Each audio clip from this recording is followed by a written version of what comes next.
Hello student, स्वागत करता हूं आपका आपके अपनी यूट्यूब चैनल स्टडी विद चिराग में। आज मैं आप सबके साथ कक्षा 10वीं का एक बहुत इंपॉर्टेंट टॉपिक रस शुरू करने वाला हूं। इसके बाद भी वीडियोस आती रहेंगी। आज मैं सिर्फ आपको एक ब्रीफ इंट्रोडक्शन दूंगा, एक ब्रीफ आउटलाइन दूंगा कि रस है क्या। आप लोग इसे पढ़ेंगे, आप लोग इसे समझेंगे, इसके बेसिस पर क्वेश्चन सॉल्व करेंगे। और स्टूडेंट्स याद रखिए कि आप लोग जितने क्वेश्चन, जितने सैम्पल पेपर सॉल्व करेंगे ना, उतना ही आपको हर एक टॉपिक क्लियर होता जाएगा। ये मैं सिर्फ आपको हिंदी या साइंस की बात नहीं बता रहा हूँ, हर subject, math, social science, sociology, आप जो भी सब्जेक्ट पकड़ लीजिए, आप जितने सैम्पल पेपर सॉल्व करेंगे उतना आपको हर टॉपिक क्लियर होता जाएगा। हर एक टॉपिक को अच्छे से समझिए। अगर नहीं आए तो आप कमेंट में क्लियर कीजिए, ठीक है। देखिए, रस क्या होता है? रस होता है विभाव, अनुभाव, व्याभिचारी के संयोग से रस की उत्पत्ति होती है। ये मतलब विभाव से, अनुभाव से, व्याभिचारी से मतलब सबका एडिशन होता है। उसको ही हम लोग क्या कहते हैं? उसको ही हम लोग रस कहते हैं, ठीक है।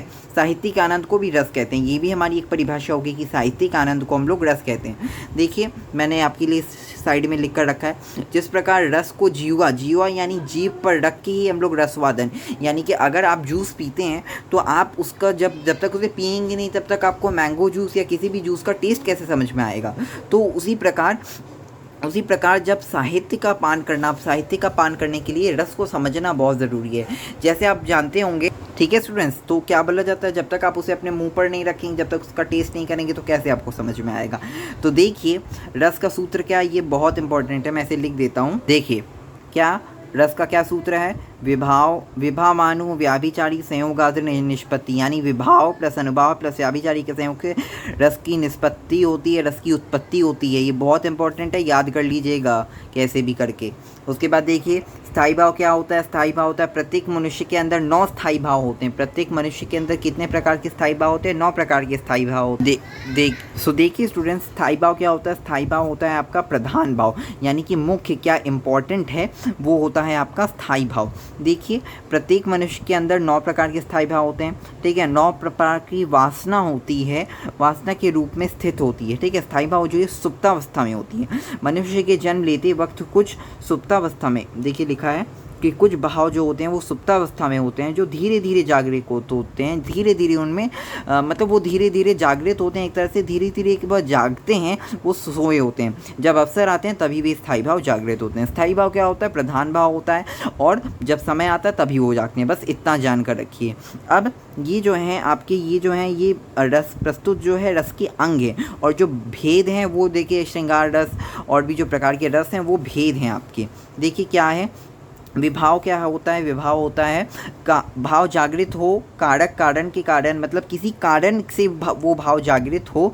कहानी कविता में वो भाव किन्हीं कारणों के कारण जागृत हो, विभिन्न परिस्थितियों में जिनके कारण पाठक के मन में वो भाव जागृत हो। पाठक के मन में किसी और भाव के कारण वह पाठक के मन में जागृत हो, उसी को हम लोग विभाव कहते हैं। यानी ये इंटरडिपेंडेंट हो उस आदमी के ऊपर जो वो उस कविता को सुन रहा है या जो भी गाने को सुन रहा है, उसके मन में क्या भाव उत्पन्न होता है। अब विभाव 2 प्रकार के होते हैं, आलंबन विभाव, उद्दीपन विभाव, ठीक है। अब देखिए, उस तत्कालीन स्थिति में जो भाव हो, पर्दे पर विषय वस्तु, देखिए उस तत्कालीन उसी समय टेम्पोररी के लिए कौन हो, उसे हम लोग आलंबन बोलेंगे। जो परमानेंट के लिए हो वो आपका उद्दीपन। देखिए, माता पिता महामारी के बारे में चर्चा कर रहे हैं अभी, मतलब ये वर्तमान चल रहा है ना, तो अभी के बारे में चर्चा कर रहे हैं। आलंबन कौन है? माता पिता, जिसके ऊपर डिपेंडेंट है। मैंने बोला आपको कि देखिए यहाँ डिपेंडेंट का होगा। पट पर राधा कृष्ण का प्रेम, राधा कृष्ण क्या हो गए? आलंबन हो गई, इनके ऊपर डिपेंडेंट है, मैंने जैसा आपको बताया। अब देखिए, आश्रय क्या होता है? आश्रय जिनके मन में भाव जागृत हो। अब ये जो राधा कृष्ण है, आलंबन हो गया। अब जैसे अगर मैं आपको अभी पढ़ा रहा हूँ तो मैं आपका आलंबन हो गया, मैं आपको समझा रहा हूँ, मैं आपको बता रहा हूँ, मैं आपको लिखवा रहा हूँ, तो मैं आलंबन हो गया। देखिए, उद्दीपन क्या है? किसी भी बात को बढ़ा चढ़ा कर कहने की जो चेष्टा होती है, बढ़ा चढ़ा कर कहने की और बहुत देर से कहने की। कृष्ण और राधा के प्रेम का मनोरम स्थान, नायिका का श्रृंगार रस के प्रेम भरी उक्तियाँ, मतलब कृष्ण और राधा के बीच जो प्रेम है, यहाँ मनोरम स्थान, मतलब वो लोग वन में जाते हैं, बांसुरी बजाते हैं, वो जो स्थान है वो बहुत मनोरम है, बहुत अच्छा है, उसी को यहाँ कहा गया है। देखिए स्टूडेंट्स, अब हम लोग पढ़ेंगे कि संचारी भाव यानी कि व्याभिचारी। मैंने आपको बताता हूँ, संचारी भाव वो भाव होते हैं जो प्रत्येक मनुष्य में उठने गिरने, मतलब आते रहते हैं जाते रहते हैं, आते रहते हैं जाते रहते हैं, उठने गिरने वाले भाव को हम लोग संचारी भाव कहते हैं। ये किसी न किसी स्थायी भाव के संगी साथी बनकर विचरण करते हैं, उन्हें पुष्ट करते हैं, इसलिए उन्हें संचारी सार्थ कहते हैं। ठीक है, साथ संचरण करने वाले, और दूसरी ओर व्याभिचारी तथा एक और स्मरण किया जाता है, मतलब स्मरण करने के लिए भी हम लोग ये स्थायी भाव या व्याभिचारी को और संचारी भाव एक ही है, तो आप लोग कंफ्यूज ना होइएगा कि ये एक ही है, में आपको कन्फ्यूज़न होने का ज़रूरत नहीं है।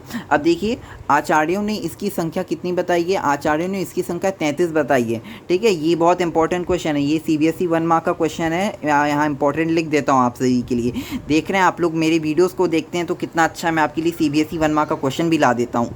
अब देखिए, अनुभाव क्या होता है? शारीरिक क्रिया। अब मैं आपको पढ़ा रहा हूँ अभी, तो ये एक शारीरिक क्रिया मैं कर रहा हूँ, आपको समझा रहा हूँ, आपको बोल रहा हूँ, तो एक आपके सामने कर रहा हूँ, तो हम लोग आप लोग इसे मतलब कृष्ण को देखकर राधा का लजाना, वो शर्माती है तो सामने ही आँखों पर अपने हाथों से अपने हाथों को आँखों पर रखती है, शर्माती है, आंखें झपकाना, आँखों को बार बार झपकाती है, कृष्ण की ओर लपकना, बहुत लोग कूद पड़ते हैं, तो गोपियाँ भी कृष्ण के ऊपर लपक पड़ती हैं। तो किसी को देखकर अगर देखिए किसी को देखकर डरने के वक्त पसीना छूटता है, शरीर ठंडा पड़ जाता है, सकपकाने लगता है, अगर आप लोग सांप को देखते हैं तो डर लगने लगता है, तो वही जो भाव होते हैं, जो शारीरिक क्रिया होती है, उनको ही हम क्या कहते हैं? अनुभाव कहते हैं। किसी जानवर को देखने पर वहाँ से भागने का जो होता है, उसको ही हम लोग क्या कहते हैं? उसको ही हम लोग अनुभाव कहते हैं। अब देखिए, आपके लिए मैं स्थायी भाव लाया हूँ, इसकी ये जो हर चीज़ का एक्सप्लेनेशन है वो आपको मैं नेक्स्ट वीडियो में बताऊंगा, लेकिन ये आप लोग अभी याद कर लीजिएगा, ठीक है, जब तक नेक्स्ट वीडियो आएगी। करुण हास्य श्रृंगार मिलकर वीर भयानक शांत हुआ, शोक हास रति के उत्साह से भय भी निर्वेद बना, अद्भुत रौद्र विभत्स के कारण नौरस का सम्मान बना, विस्मय क्रोध की जुगुप्सा से रसों का स्थायी भाव बना। अब देखिए, ये आपके रस हैं और नीचे स्थायी भाव है। करुण, शोक, हास श्रृंगार, रति, वीर, उत्साह, भय, भयानक, शांत, निर्वेद। फिर देखिए, अद्भुत, विस्मय, रौद्र, क्रोध, विभत्स, जुगुप्सा। आपके यहाँ 9 प्रकार के हैं, ठीक है। उसके बाद फिर आपके क्या बोला जाता है, और क्या होता है? और होता है आपका वात्सल्य और भक्ति, उसे भी मैं आपको बताऊंगा। विद्वानों ने वात्सल्य और भक्ति भी लिखा है, उसे मैं आपको नेक्स्ट वीडियो में समझाऊंगा कि क्या है, और नेक्स्ट वीडियो से आपको हर एक रस के एग्जाम्पल्स, डेफिनेशंस आपको बताऊंगा।